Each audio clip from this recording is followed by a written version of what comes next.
ఏం కూర జర గట్టిగా మాట్లాడు. ఏం కూర అంటే మాట్లాడు అంటే మటన్ చారా? మటన్ చారు మటన్ చారు అంత బీపీ వచ్చింది పోతారేమని భయపడ్డాను. మాసారు అని అయితే మటన్ చారు అని అయితే మటన్ అయితే కావాలి. పోనింగాల పోయి తెచ్చుకోవాలి మటన్ దొరకవాలి. పోయి తెచ్చుకోవాలి మటన్ దొరకవాలి. రియాక్షన్ చూడాలి. పైసలు పర్సెంట్ పెంచిన పర్సెంట్ ఏం చేస్తావు? ఏమవుతాడు నీకు? ఆడు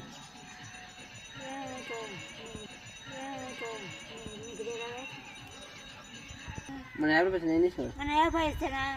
రోడ్ ఎట్లా ఉంది? ఏది చెప్పి చెప్పు.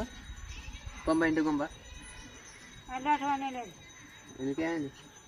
ఫోన్ అంటే ఏమైంది అంటుంది అలవాటు ఏదంతా కొత్త ఇవ్వలేదు. సరే రేపు సండే స్పెషల్ ఏంది? రేపు సండే స్పెషల్ ఉంది. నువ్వు కూరలు మంచిగా వేస్తావంట, వేసుకోదా అని. లేవు ఆ పిల్లానికి గంగమ్మ దెంగి అన్నట్లయింది.